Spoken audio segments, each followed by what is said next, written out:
దాని కూడా నేను అడుగుతా అన్నోళ్ళకి నేను అడుగుతా వాళ్ళు వద్దంటవా వద్దంటే మనం అందరూ పనులు చేస్తాం. ఇప్పుడు ఆయన తిరుమలన్నట్టు వాళ్ళందరూ వచ్చి మనకు ఫోన్ చేసి నేను చెప్పింది ఏంటి మీ ఒక్క డిసిజన్ అయినా గొప్ప హైదరాబాద్ అంతా గొప్ప కదా అందరూ పని చేసి మీరు ఎందుకు చేస్తారు వస్తారు వాళ్ళు ఎవరొకరు చెప్పారు నేను నువ్వు ఇస్తూ వాళ్ళకి ఎవరొకరు మనలోనే మనం ఉన్నాం కదా వస్తారు వచ్చినాక ఏమైనా మీరు ఎంత మంచిగా చెప్తే మీరు చేస్తే ఎట్లా అని అంటాం. అప్పుడు మనం సమాధానం కూడా మనం ఉండాలి వాళ్ళ కాడ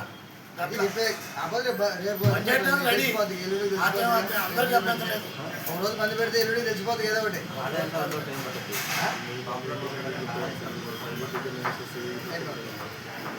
ఆయన పెడతా పాంప్లెట్ ఆల్రెడీ చేయాలంటే చేయాలంటే చాలా మంది పని చేసి ఉన్నారు. సుభాష్ నగర్ పని చేస్తే 20,000 రూపాయలు ఫైన్ కట్టాలా పని చేస్తే? అది వాళ్ళు ఇచ్చిన పదవరా మనం మళ్ళీ ఇబ్బంది పడకుండా 20,000 కట్టినా పని చేసుకోవచ్చా? చేసి